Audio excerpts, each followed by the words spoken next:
Салам достор, бүгүн биз сиздерге Англиядагы буржуазиялык революция жөнүндө кыскача баяндап беребиз. Англияда 17-кылымда чоң өзгөрүүлөр башталды. Шаарларда соода өнүгүп, жаңы күч буржуазия чыга баштады.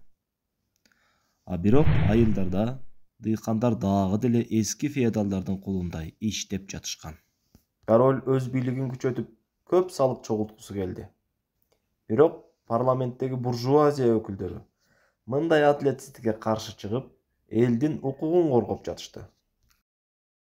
Эл дин эркиндигин каалады. Пуритандар, дыйкандар жана жумушчулар королдун жана англикан чиркөөсүнүн эзүүсүнө каршы турду. Король болсо алардын үнүн уккусу да келген жок.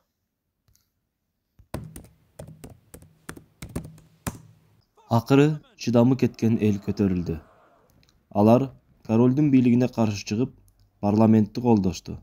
1642-жылы Англияда жарандык согуш башталды.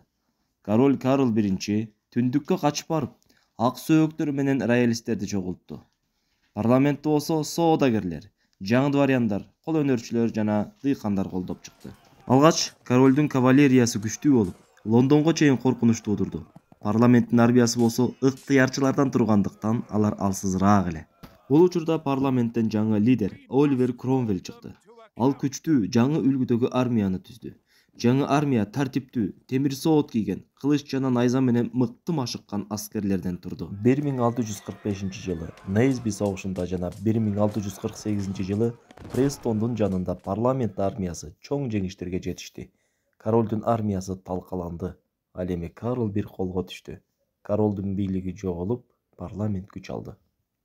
1649-жылдын 30-январында жогорку сот Карл Iге өлүм өкүмүн чыгарды. Король башынан ажыратылды. Ошентип Англияда республика жарыяланды.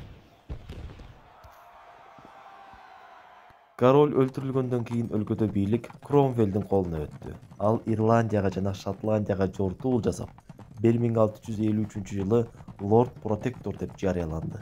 Бул мезгилде Англияда аскердик диктатура орноду. 1658-жылы Кромвель каза болду. Анын уулу Ричард бийликти сактап кала алган жок. 1660-жылы өлтүрүлгөн королдун уулу Карл II чакырылып, Стюарттар кайра такка келишти. 1688-жылы жаңы король Яков II Францияга качып кетти. Анын ордуна голландиялык Вильгельм Аранский Англияга келип бийликке отурду. 1689-жылы укуктар жөнүндө бил кабыл алынып, Англияда конституциялык монархия орноду. Ошентип буржуазиянын үстөмдүгү түп тамырынан бери бекемделди.